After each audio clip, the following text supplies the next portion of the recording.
আসসালামু আলাইকুম। কেমন আছেন সবাই? আশা করি অনেক অনেক ভালো আছেন। আজকে আলোচনা করব ছাদ ঢালাই করার সময় শুরু থেকে শেষ পর্যন্ত একজন বাড়ির মালিক হিসেবে আপনি কি কি বিষয় খেয়াল রাখবেন এবং ছাদ ঢালাই করার পরের দিন আপনাকে কোন কোন বিষয় খেয়াল রাখতে হবে।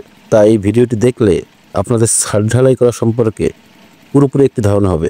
প্রথমে যে বিষয়টি খেয়াল রাখতে হবে সেটা হচ্ছে ছাদ ঢালাই করার সময় সিমেন্ট বালি তারপর খোয়ার যে রেশিও, সেই রেশিও যেন ঠিক থাকে সেটা ভালোভাবে খেয়াল রাখতে হবে।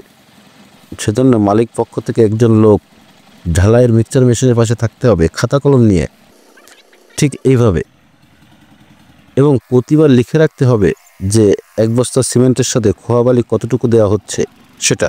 এখানে যে ঢালাইটা করা হচ্ছে সেটা এক বস্তা সিমেন্টের সাথে 5 জরি খোয়া 3 জরি বালি এই অনুপাতে।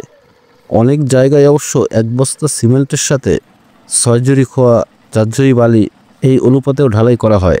তবে এক বস্তা সিমেন্টের সাথে 5 জরি খোয়া 3 জরি বালি এই অনুপাতে ঢালাই করলে ঢালাইয়ের মিশ্রণটি খুব ভালো হয়, ঢালাইটা ভালো হয়। যাই হোক, যে অনুপাতেই আপনি ঢালাই করেন না কেন অবশ্যই ভালোভাবে খেয়াল রাখতে হবে এবং প্রতিবার খাতায় লিখে রাখতে হবে যেন প্রতিবার একইভাবে ঢালাই মেশানো হয়। এখানে ভালোভাবে খেয়াল না রাখলে কি হয়, এই যে লেবার ভাইয়েরা কাজ করছে, এই লেবার ভাইদের সবসময় খেয়াল থাকে না। এর কারণ হচ্ছে তারা তো খুব স্পিডে কাজ করে, অনেক সময় খোয়া একটা বেশি হয়ে যায়, অনেক সময় বালি একটা বেশি হয়ে যায়। সেজন্য আপনাকে ভালোভাবে খেয়াল রাখতে হবে। এখানে আরেকটি বিষয়, সেটা হচ্ছে খোয়া বালি সিমেন্টের রেশিও তো পেলাম, কিন্তু পানি কতটুকু দিতে হবে। পানি দিতে হয় হচ্ছে এক বস্তা সিমেন্টের সাথে 23 থেকে 25 লিটার। যদিও পানির এই পরিমাপটা সবসময় ঠিক থাকে না, তবুও খেয়াল রাখা উচিত। এবার আমরা চলে যাব ছাদের উপরে।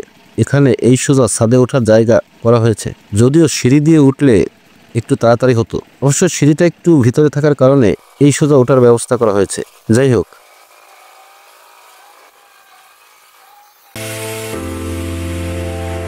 এখানে আরেকটি গুরুত্বপূর্ণ বিষয় হচ্ছে ছাদ ঢালাইয়ের সময় আপনাকে 2টা লোক রাখতে হবে। যেমন একজন লোক থাকবে হচ্ছে নিচে মিক্সচার মেশিনের কাছে, আর আরেকজন ছাদের উপরে। ছাদে ওঠার পরে আপনি যেটা খেয়াল রাখবেন সেটা হচ্ছে এই ছাদে ঢালাইয়ের সময় আপনাকে খেয়াল রাখতে হবে হচ্ছে ছাদে ভাইব্রেশন যেন ঠিকঠাক করা হয় সেদিকে।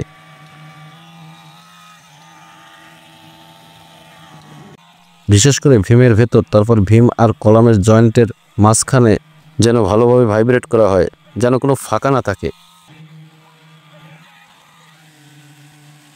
তারপর কলামের আশপাশে যেসব জায়গায় ডাবল জালি ইউজ করা হয়েছে সেই সব জায়গায় ভালোভাবে ভাইব্রেশন করতে হবে, সেটা আপনাকে অবশ্যই খেয়াল রাখতে হবে।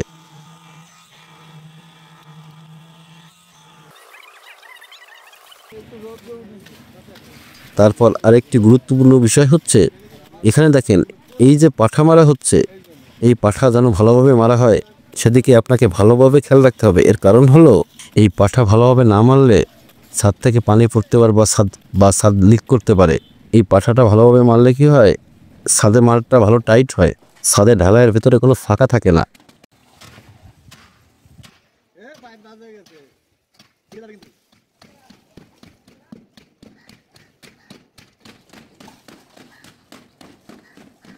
তারপর হচ্ছে এই ভীম আর কলমের মাঝখানে ঢালার আগে গ্রাটিং দিয়ে নিতে হবে।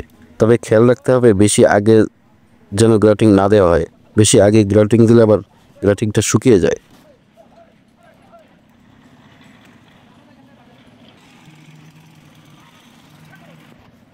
তারপরে বুলাক, এই যে বুলাকগুলো দেখতে পাচ্ছেন শুকনা, এই বুলাকগুলো এভাবে শুকনা থাকা যাবে না। এই বুলাকগুলো ঢালাইয়ের আগে ভিজিয়ে দিতে হবে।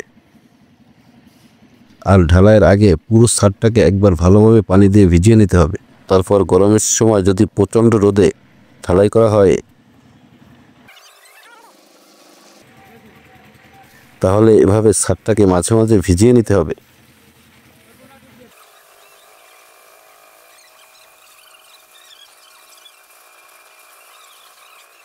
এখানে অবশ্য সিঁড়িটা আগে ঢালাই করা হয়েছে।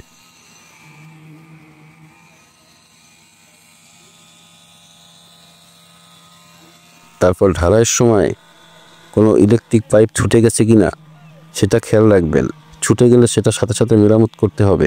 সেজন্য অবশ্যই ঢালাইয়ের দিন ইলেকট্রিক মিস্ত্রিকে ছাদে থাকতে হবে। তারপর তারপর আরেকটি বিষয়, সেটা হচ্ছে এই ছাদ ঢালাই চলাকালীন সময় ছাদের নিচে কিন্তু মিস্ত্রি ভাইদের পক্ষ থেকে একজন লোক অবশ্যই থাকতে হবে, যাতে করে ঢালাই চলাকালীন সময় যদি কোনো বাঁশ ছুটে যায় বা সরে যায় সেটা যেন সাথে সাথে ঠিক করা যায়, সেটা আপনাকে খেয়াল রাখতে হবে।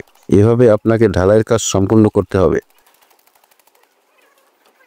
তারপর ঢালাই শেষ হওয়ার পরের দিন আপনি সকাল সকাল ছাদে উঠে পুরো ছাদটাকে একবার ভালোভাবে ভিজিয়ে দিবেন। তারপর এভাবে রাবিশ বা বালি দিয়ে মশলা বানিয়ে এভাবে ছাদের চারপাশে বাঁধ দিতে হবে। আর এই বাঁধ দেওয়ার সময় লক্ষণীয় বিষয় হচ্ছে বাঁধটি যত ছাদের পাশ থেকে দেয়া যায় তত ভালো। তা না হলে এভাবে সরিয়ে বাদ দিলে এই জায়গাটুকু তো আর ভেজা থাকলো না, এই জায়গাটা তো শুকনাই থাকবে। এজন্য যত পাশ থেকে বাদ দেওয়া যায় তত ভালো। আর এই বাদ দেওয়া হয়ে গেলে তার পরের দিনই পানি দিতে হবে, বিষয়টা এমন নয়। এই বাঁধটা শুকিয়ে গেলেই আপনি পানি দিতে পারেন।